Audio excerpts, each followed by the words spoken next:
O jogo hoje é aquele balde de água fria, né? A gente vinha numa sequência de evolução e aí o jogo de hoje foi bem abaixo daquilo que a gente já viu desse time jogar sei lá, 4 dias atrás. A gente precisa ponderar algumas coisas, né? O time foi alterado e aí sentiu muito a falta aí de Everton Ribeiro, Gabigol e tal. Acho que não justifica a queda tão grande do futebol, né, nesse jogo.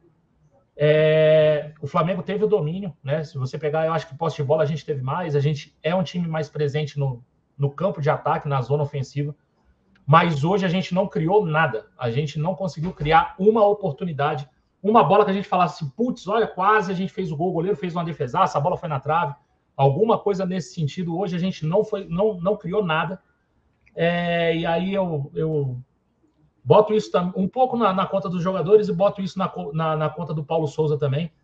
Paulo Souza começa com um time que, na minha visão, eu não tenho queixa sobre o time que iniciou o jogo, mas as substituições eu acho que ele muda muito a posição de alguns jogadores. Né? O jogador sai da direita para a esquerda, depois volta para a direita e tal. Eu acho que isso, depois ali nos 20, 25, 29 minutos ali, 30 minutos, eu acho que bagunçou demais o time do Flamengo. O Flamengo perdeu a organização que tinha. O Flamengo não tinha punch, não tinha poder de ataque, mas era um time organizado. E depois dos 30 minutos do segundo tempo, acho que até o pouco de organização que a gente tinha, a gente perdeu por conta de sucessivas mudanças. Aí entrou o Diego, sabe? O Everton Ribeiro foi para volante e tal. São jogadores que conseguem fazer essa função até, mas eu acho que desorganizou um pouco demais. É um resultado que frustra a gente, porque a gente vinha numa evolução. Né? A gente esperava ter mais evolução, mas com as alterações a gente não conseguiu ter. O fato é que a gente nem conseguiu descansar os jogadores da forma correta. Né? Tiveram que entrar. Entrou Everton Ribeiro e Gabigol para tentar mudar o jogo, e nem assim o panorama foi mudado. A gente perde o jogo e perde uma oportunidade de continuar pontuando no Brasileiro. O Flamengo tem 4 jogos já e 5 pontos. O Flamengo está em 4º lugar, mas tem 4 jogos, tem time com 2, né? Então o Flamengo vai cair bastante aí na tabela. Vivian falando que o Pedro foi nulo. O Alex Oliveira falando que com esse treinador serão 0 títulos. Então, suas ponderações iniciais aí, Garcia, sobre o jogo. Concorda com a galera? Então, não vou nem desejar boa noite, porque a noite não vai ser boa para ninguém, nem para mim, nem para vocês aqui da mesa, Marcão e Cleitinho, nem para a galera do chat, está todo mundo muito puto. E hoje, ao contrário, eu vou botar na conta do Paulo Souza assim, Marcão. Porque é o seguinte, ele inicia, por mais que ele queira ou tenha que, né, acabar poupando alguns jogadores devido ao nível de desgaste, vamos botar que ele tenha lá, ou tenha acusado que o Everton Ribeiro esteja, né, com desgaste muito alto, o Gabigol também, que vem participando de todos os jogos, o Davi Luiz, até aí tranquilo. Beleza. O Felipe Luiz, são jogadores de idade mais avançada. Agora, ele, mais uma vez, tirar o Lázaro, que vem atuando bem pela ala esquerda, e colocar ele lá para fazer a criação na direita, não faz o menor sentido. Desculpa. Ele já iniciou a partida errada. E isso fez com que o Lázaro não conseguisse encontrar o seu melhor futebol. Mais uma vez, o Marinho, muito voluntarioso, mas torto pela esquerda. O Marinho não vai render absolutamente nada naquela posição.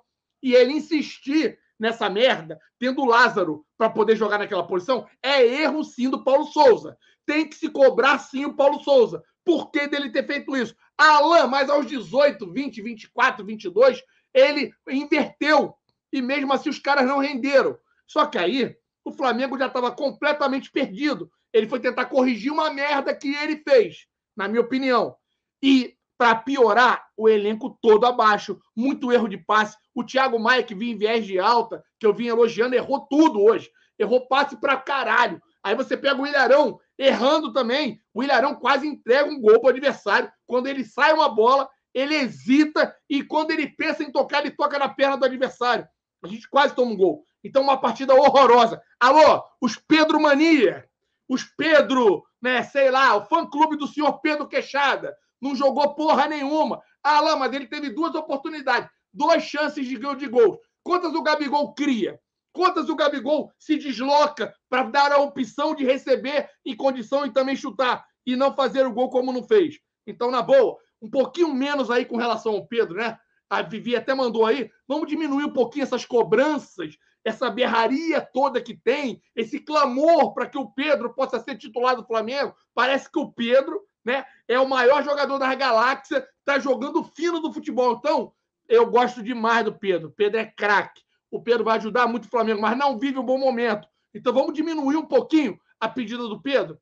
Mas, tirando isso, Cleitinho, o jogo hoje não agradou, o Flamengo não se encontrou. Arrascaeta errando lances também ingênuos e lances bobos, fáceis. O Pablo começou bem, 2 roubadas de bola ali no tempo correto, aquilo me animou, mas depois o Pablo também acabou, né, chacoalhando também, assim como todo o time. Foi uma partida horrorosa do Flamengo. Por mais que a gente tente aliviar um passe ou outro mais esticado devido à questão do campo, o campo não pode servir de argumento para que a gente não possa ter entregue um bom futebol hoje. Porque, inclusive, no Ninho do Urubu foi instalado um campo de grama sintética para que eles pudessem fazer o trabalho e se acostumar ao campo para poder enfrentar tanto o Palmeiras quanto o Atlético Paranaense. Partida horrível. Eu quero ver as explicações hoje do seu Paulo Souza, porque tá tudo na conta dele hoje, Cleitinho. Eu posso ser até um pouco duro, mas vamos levar um pouco esse papo do Pedro mais para frente, até para saber a opinião do Marcão também. Eu vou passar uma opinião assim, talvez impopular. Talvez vá, tu é maluco. A gente critica tanto jogador que está no banco, que não consegue jogar bem e recebe as custas do Flamengo. Quanto tempo o Pedro não joga bem? E tá lá. Eu acho, sinceramente, que se chegasse uma oferta legal, não fosse do Brasil, uma oferta legal para o Pedro de fora, eu particularmente venderia, cara. Eu acho que eu não faria força para segurar o Pedro, não. Eu concordo que ele tem características únicas, mas, cara, sinceramente, a partida que ele fez hoje, todo mundo cobra a minutagem do cara. O cara jogou 90 minutos hoje, 90 minutos horríveis. Horríveis. Se a mãe dele chorou porque ele estava no banco, eu acho que a mãe dele chorou mais porque ele estava jogando. Sinceramente, uma partida muito ruim do Pedro, cara. Sinceramente, eu não faria tanta força para segurar o Pedro assim, não, cara. Sinceramente, é uma opinião assim impopular, pode discordar e tudo bem, mas eu não faria força para segurar o Pedro, não. Ele não tem se mostrado esse jogador diferenciado. Um jogador diferenciado, ele vai entrar e vai fazer a parte dele, igual ele fez com o Domenech. Quando ele entrava, faltando 30 minutos, ele entrava e guardava um. Aí ele entrava em outro jogo, guardava outro. Naquela época ele voou. De lá para cá, me falha um bom momento do Pedro. Não tem, pô. Mas aí, Cleitinho, vamos lá.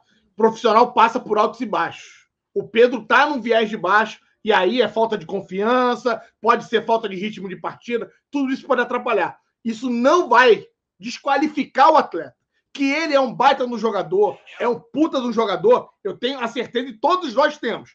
Você, eu tenho certeza que todo mundo tem, porque ele já provou isso, estando aqui. Só que o momento dele não é positivo. Daí a ter que se desfazer do atleta, falei isso até no pré-jogo, menos. Não realizaria prejuízo. O Pedro custou aos cofres do Flamengo 112 milhões. O Palmeiras parece ter colocado na mesa 100 milhões. 12 milhões a menos do que o atleta custou. Outro ponto. Iria reforçar um rival direto. Iríamos reforçar um rival direto. Está completamente errado de acontecer. E aí tem muito mais. A gente vai ter e vai precisar. O Gabigol já tem 2 cartões amarelos, como o Marcão muito bem disse. Daqui a pouco ele vai estar suspenso. Precisamos ter banco.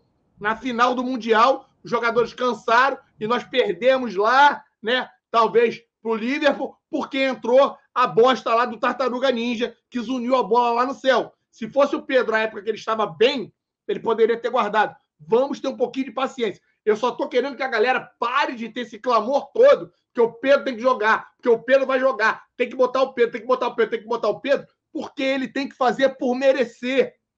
Ele tem que fazer por onde ter oportunidade. Ele não vem fazendo. Se ele estivesse voando na época do Domenech, em alguns momentos do Rogério Ceni, estaríamos aqui todos nós putos para que o Pedro entrasse. Só que hoje não é a realidade. Então, só estou pontuando isso. Agora, a ponto de eu querer a saída do Pedro do Flamengo, querer reforçar um rival direto, querer realizar prejuízo num jogador raro no futebol, menos. Desculpa, não consigo concordar, mesmo respeitando todas as opiniões contrárias a mim. Eu acho que o Flamengo precisa aprender que tem um bom reserva no banco do Gabigol. É só isso. É o que a gente precisa aprender. Que tem um bom reserva, que tem uma sombra para o Gabigol ali, que é o Pedro. O Pedro modifica a forma do Flamengo jogar. Teve um lance lá, que o Arrascaeta pega a bola, ele tem que progredir, dar 2, 3 toques na bola, para deixar o Pedro em condição que, se fosse o Gabigol, era um tapa de primeira para o Gabigol ganhar na corrida e sair na frente do gol. O Pedro muda a forma do Flamengo jogar. Ele não tem vindo bem nos jogos, eu acho que ele tem falhado demais, ele tem jogado muito mal. Hoje foi mais um jogo ruim do Pedro, não foi um jogo bom, assim como o jogo de todo mundo. Eu acho que é difícil você achar aí um destaque positivo do Flamengo hoje, né? Então, assim, acho que é um jogo muito inócuo do Pedro. O Pedro fica ali, mas é um cara que não faz a diferença para o ataque do Flamengo, principalmente quando a gente tem 2 linhas de 4 formadas lá atrás. E aí, depois do gol, isso se agrava ainda mais, os jogadores não saem e tal. Ele conseguiu fazer o pivô em uma bola que ele toca de lado. Tem uma deixada do Arrascaeta, que ele leva para a esquerda e bate fraco. Então, assim, eu acho que é muito pouco para um atacante do nível do Pedro, né? Do nível que o Flamengo espera que o Pedro jogue. Tá aí, tá provado. É um cara que é o reserva do Gabigol. E ponto. E tá tudo certo, não tem problema nenhum nisso. Tem que parar de... o Pedro não joga. E o Pedro tá triste. Porra, não tá. Não tá. Vender pro Brasil, esquece. Nem que fosse muito lucro, eu não venderia. E para fora, não é querendo desanimar ninguém, mas não vai chegar nenhuma proposta pelo Pedro acima de 150 milhões. Não vai chegar. Sabe por quê? Um jogador que tá jogando 8, 10 minutos, quando entra não vai bem. Não vai chegar essa proposta de fora. Então ele vai continuar no Flamengo. Ele tem que trabalhar e melhorar a produção, porque ele está mal. Ele está mal. Ele e hoje mais um monte, né? Thiago Maia, que vinha bem, tá mal, foi mal hoje, errou muito passe. Lá atrás eu nem vou falar tanto. O Arão hoje foi meio atabalhoado firme, né? O Arão hoje também não fez uma das melhores partidas. O Isla fez um pênalti infantil, que para mim foi pênalti. Ainda agora tem gente nos grupos falando que não foi pênalti. Para mim é pênalti. Ele toca no cara, o Cirino tropeça na outra perna porque ele é tocado e um pé tropeça no outro, ele acaba caindo. Mas assim, o que mais me deixou puto hoje é o Flamengo ter o domínio e não criar as situações. O Flamengo hoje não criou uma situação de gol. Podia jogar, sei lá, 2 dias inteiros aí que não ia fazer gol. Então, é um negócio que me preocupa bastante, essa falta de oportunidade. O Flamengo hoje não criou.